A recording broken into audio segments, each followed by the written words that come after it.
Estás escuchando La Tarde con Cristina, Cadena COPE.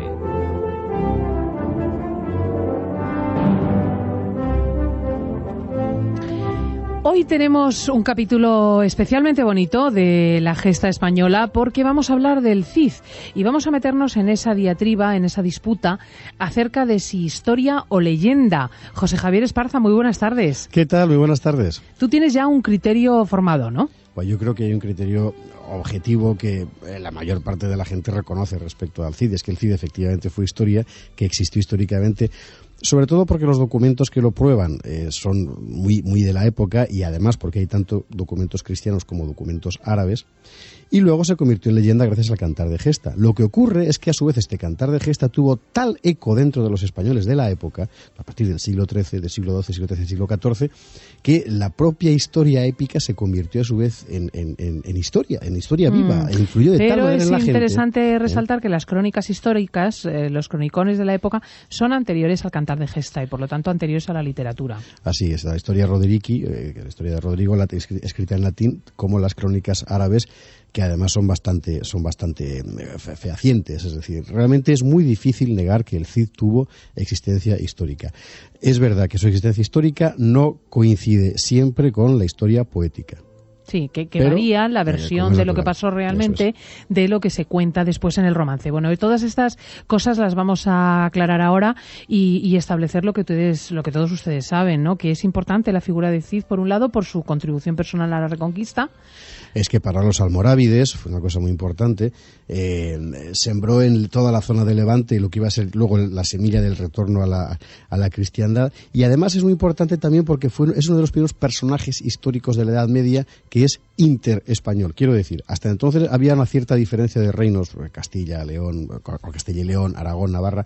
Con el Cid todo empieza a juntarse. Él se casa con una asturiana, como tú has contado antes, sus hijas se casarán con los infantes de Navarra y con el conde de Barcelona. En fin, realmente es una historia muy interesante. Es una historia interesante. Bueno, vamos a situarnos.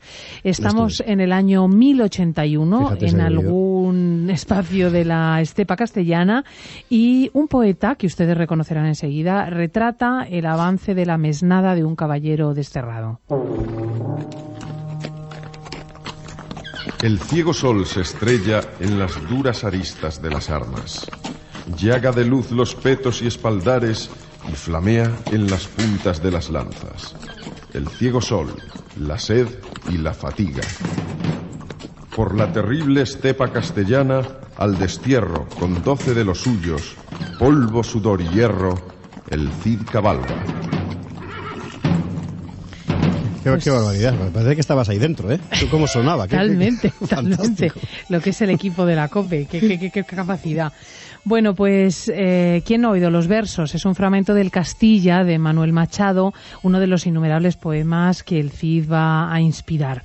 Pero vamos primero a las crónicas cristianas, a las crónicas históricas cristianas y musulmanas, y nos apartamos un momento de la literatura. Esto es para fijar al Cid en la historia tal y como existió. Es decir, existió realmente, se llamaba Rodrigo Díaz de Vivar. Nació en la aldea burgalesa de Vivar precisamente hacia 1043 se supone, era hijo de Diego Laínez y de Teresa Rodríguez, que formaban parte ambos de la nobleza castellana. Quedó huérfano de padre muy pronto, se crió en la corte del rey Fernando I el Grande, en el séquito del príncipe Sancho, uno de los hijos del rey. Fue armado caballero hacia 1060 por el propio Sancho, con Sancho guerrero en diferentes combates.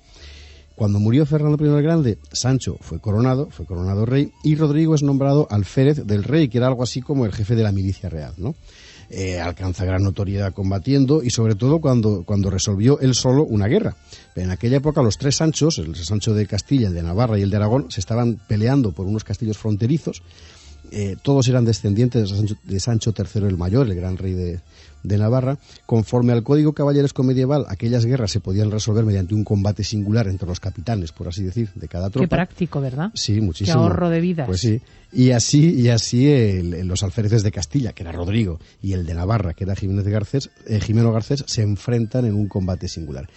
Rodrigo lo gana el combate, gana por tanto toda la disputa de la guerra de los tres Sanchos para su rey Sancho de Castilla, y a partir de este momento Rodrigo Díaz de Vivar pasa a ser llamado maestro del campo campo de batalla, que en latín se decía campidoctor, y de ahí lo de campeador viene de campidoctor. Campidoctor, fíjense ustedes, campeador.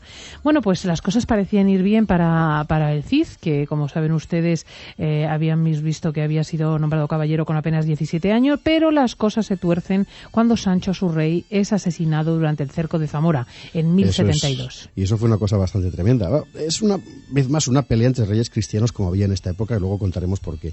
Los tres hijos del difunto rey Fernando I el Grande, que son Sancho, Alfonso y García, se están peleando por la herencia regia. Bueno, Sancho muere asesinado, no muere en combate, es decir, no es asesinado por sus hermanos, muere un asesinato accidental, en fin, es otra historia muy complicada que quizá contemos otro día. El asunto es que muerto Sancho, a quien le corresponde la corona es al segundo, es decir, a Alfonso. Bueno, y Rodrigo lo acepta como todos los caballeros. Lo que pasa es que a Rodrigo, como alférez real, le corresponde tomar juramento al nuevo rey, Alfonso, de que no ha tomado parte en la muerte de su hermano. Y es la célebre jura de Santa Gadea. Es la jura de Santa Gadea, que todavía algunos todavía restantes de la EGB, que aún así era pésima, pero bueno, aprendíamos de memoria, y en la que el rey resulta, pues, el candidato a rey resulta muy ofendido, ¿no?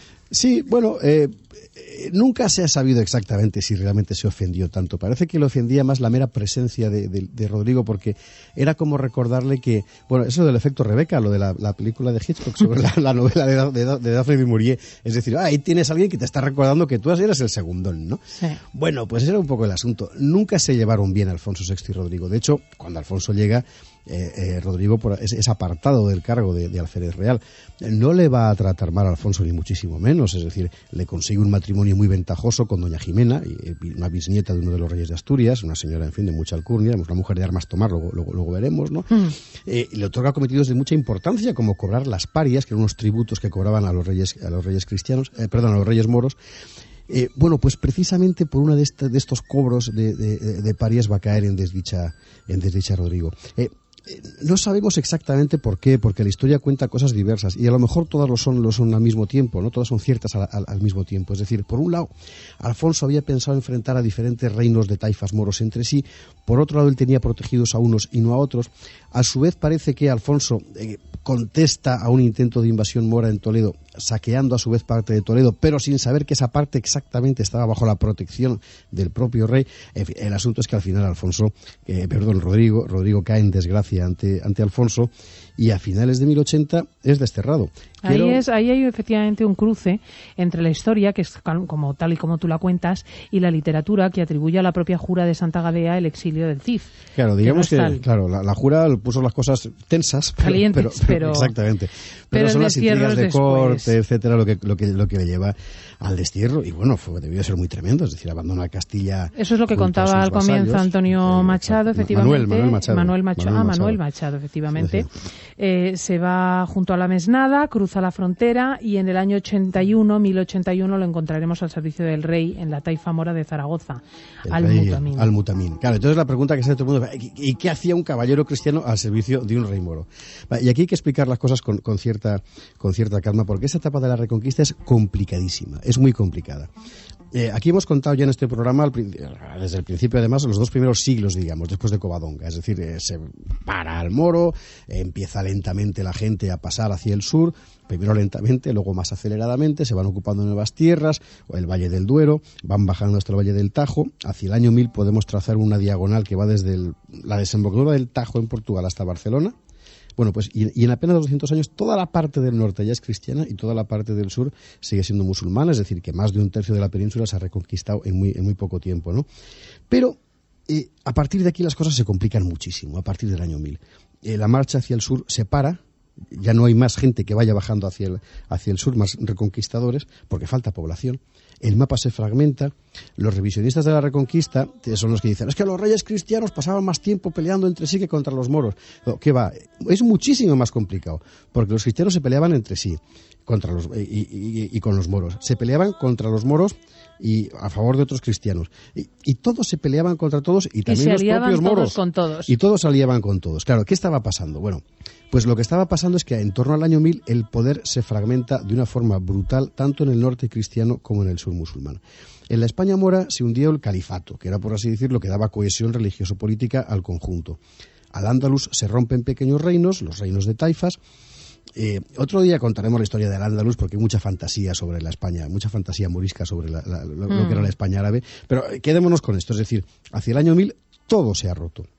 Claro, todo se ha roto, aparecen muchos reyes, muchos pequeños reyes que tienen que sobrevivir. ¿Cómo sobrevivir? Bueno, pagando tributo a los reyes cristianos, que en aquel momento son más poderosos que los propios reyes moros. Los musulmanes tienen que comprar su independencia, y así es como nace el régimen de las parias, que es como se llama los tributos que pagaban, que van a enriquecer las arcas cristianas durante todo este tiempo, ¿no? Lo que pasa es que al mismo tiempo los reinos cristianos también se han fragmentado, y además por un proceso bastante natural, es decir, en aquella época la soberanía no dependía como ahora de un estado, de un parlamento, de un pueblo, no, dependía exclusivamente del rey. De tal forma que el rey que había conseguido muchos territorios en matrimonio o por combate, cuando se moría, los legaba a sus herederos y entonces se fragmentaba el reino. Ya hemos visto qué es lo que va a ocurrir precisamente en Castilla cuando a la muerte de Fernando I el Grande, ¿no? Y los hermanos se pelean entre sí para arrancar al otro su pedazo de reino. Así que así se fragmenta al mismo tiempo tanto el norte cristiano como el sur musulmán.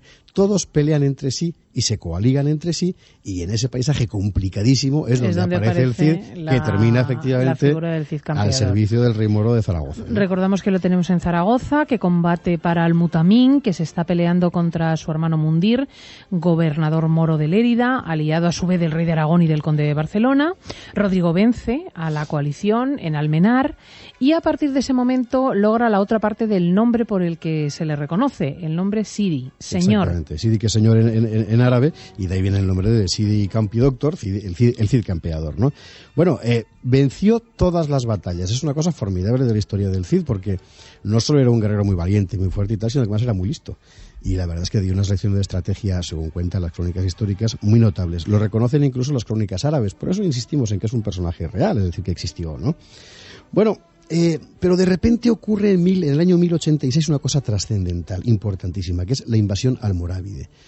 Alfonso VI ha tomado Toledo, los reyes taifas del sur, pues de Sevilla, Badajoz, etcétera, temerosos del avance cristiano, y llaman en su socorro a los almorávides, que son una secta religioso-militar del África profunda, es decir, no son del Rif, son más al sur, ¿no? De la zona de Mauritania, por ejemplo, podemos situarlos. Bueno, los almorávides entran en la península, derrotan a Alfonso en Sagrajas, en Badajoz precisamente. El equilibrio de poder en la península está a punto de hacerse pedazos. Y bueno, Alfonso se traga el orgullo y se reconcilia con el Cid, porque necesita guerreros que le mantengan la frontera.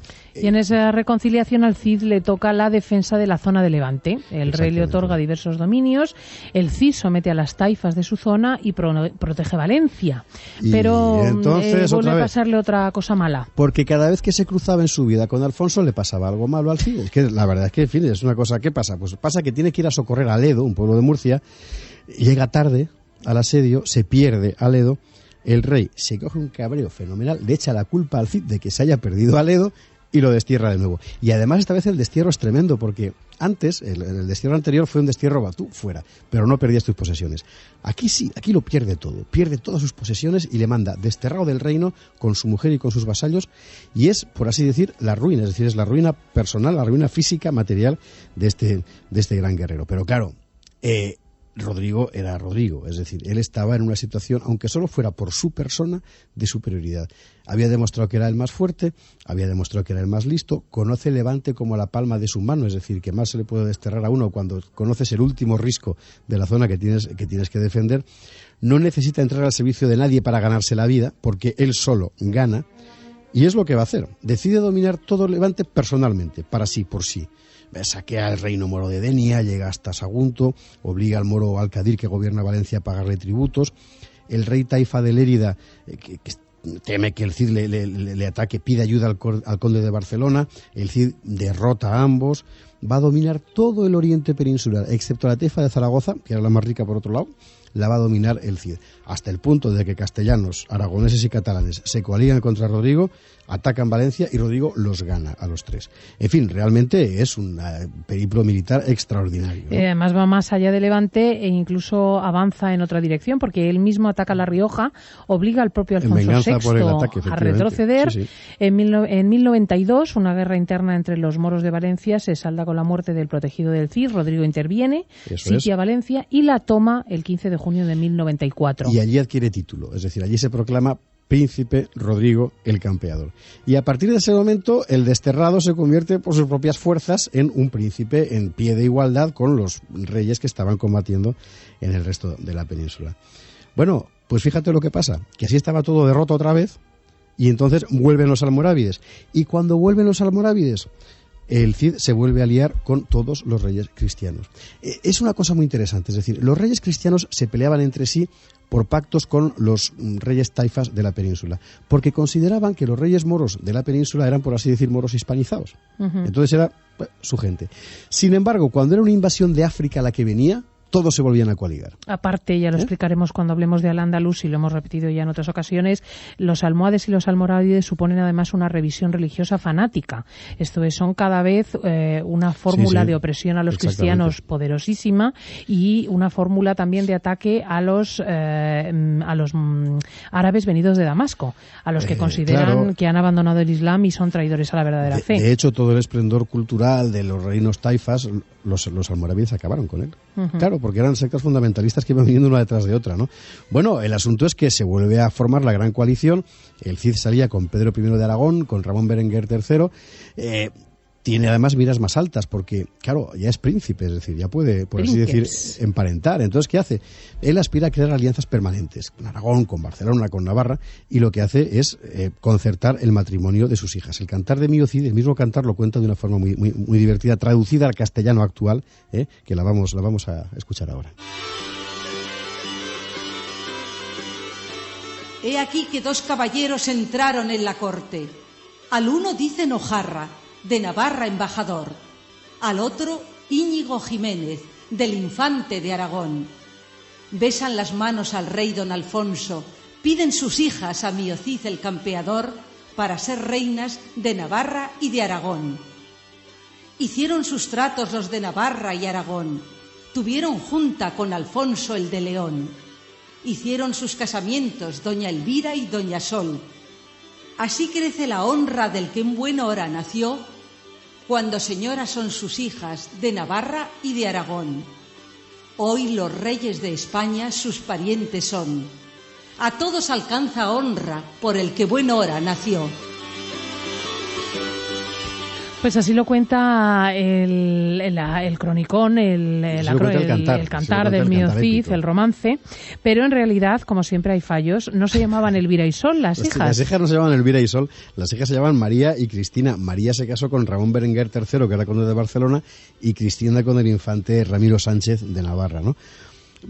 Y por cierto, dice el cantar, y luego es una cosa que la Casa Real Española siempre ha tenido muy a gala, todos los reyes de España son parientes del Cid, puesto que emparentó con todas las casas reales que en aquel momento había en la península, ¿no? Bueno, la alianza va a funcionar muy bien. Realmente el Cid aquí demostró un talento político importante. Cuando los almorávides ataquen Valencia, las tropas del Cid y de Pedro I de Aragón los frenarán en seco. La alianza se extiende a Castilla, no tiene más hijas para casarlas con Castilla, pero lo que hace es mandar a su hijo único, Diego, que tiene unos 20 años entonces, ¿no? Y fíjate, otra vez se cruza con Alfonso y otra vez una desdicha. Y otra vez una desdicha. Es decir, Diego va a combatir con Alfonso como prenda de la alianza del Cid, y en el combate muere Diego y bueno, para el Cid fue una cosa terrible porque era su único hijo varón, ¿no? En fin, el Cid todavía llegará a tiempo de vengar esta muerte. La verdad es que se cebó con los pobres almorávides en venganza por la muerte de Diego, ¿no? Y luego sabemos pues que el Cid se queda en Valencia y que morirá poco después, hacia 1099. Estaba enfermo, minado por las heridas que tenía, algunas irrecuperables, como una lanzada en el cuello, ¿no? El hecho es que después de una vida de guerra perpetua, Rodrigo muere en 1099. Bueno, pues aquí es cuando empieza su historia. Aquí es cuando empieza de verdad la historia. Empieza la historia que conocemos porque deja de ser historia real y entra en la leyenda, alcanza una proyección gigantesca, las gentes repiten los cantares y pasa a convertirse en arquetipo de toda una mentalidad, de toda una manera de entender la vida en España. Sí, esa frase de Dios, que buen vasallo si tuviera buen señor, que permanentemente se dice a cuento de lo que sea, procede precisamente del Cid. Es que el cantar del Cid crea crea una forma, realmente crea una mentalidad, una forma de entender la vida. Pero nadie sabe exactamente cuándo se compuso el cantar. Debió de ser en torno a 1180, algunos dicen que más tarde, pero bueno, quizás sea, fíjate, un siglo después de muerto ya el Cid, ¿no? Tampoco sabe nadie si primero fue un poema escrito para ser leído o si fue una composición oral para ser recitada. Lo que sí que sabemos es que rápidamente debió de conocer una difusión extraordinaria. Los juglares lo llevaban de un lado a otro, la gente sentía aquella historia como algo muy propio, bueno, tan propio como para que el relato perviviera de boca en boca y de plaza en plaza durante años y años. Hubo un manuscrito en el siglo XIII que se perdió. Otro, el que pasó a la posteridad, es del siglo posterior, pero para entonces ya el Cid no era la figura histórica, lo que aquí hemos contado, no era tanto eso como la figura poética, la figura legendaria del cantar, y ya formaba parte de la cultura popular española. Y ahí es interesante porque vierten los españoles muchos conceptos que de sí mismo tienen. Por ejemplo, esa historia del caballero desdichado y leal, con fidedigno y fiel a todos los principios que consideraban más nobles, más altos, los que hacen que una vida sea digna.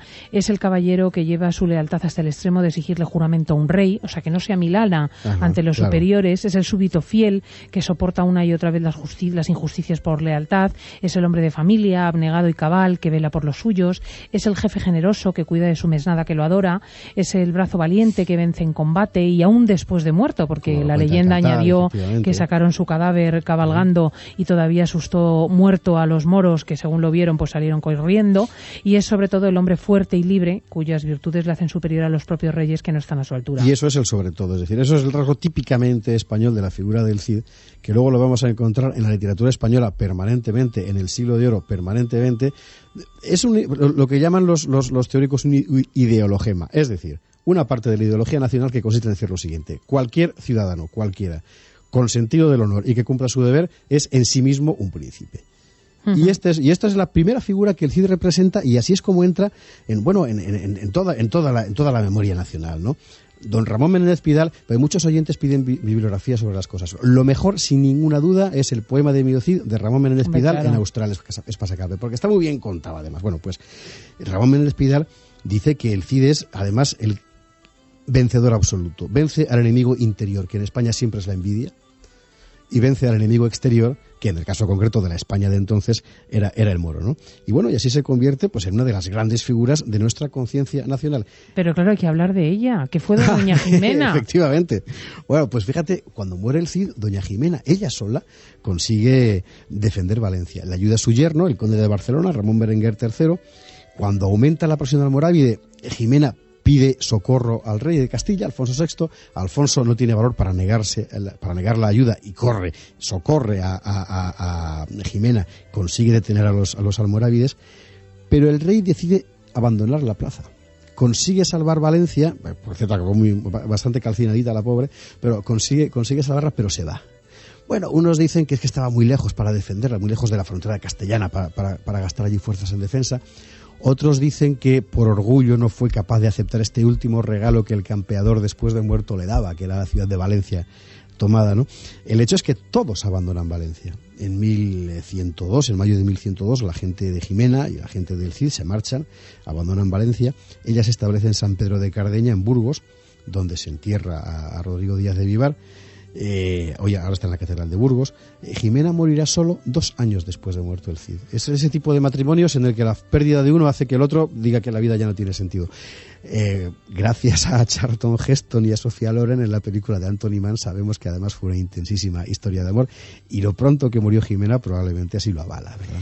Bueno, pues ahí a lo mejor Hollywood acertó, sencillamente mirando a las fechas de las crónicas y estableciendo que uno no podía vivir sin el otro. Efectivamente. José Javier Esparza, español de bien, muchísimas gracias por contarnos la historia del Cid. Hasta la semana que viene.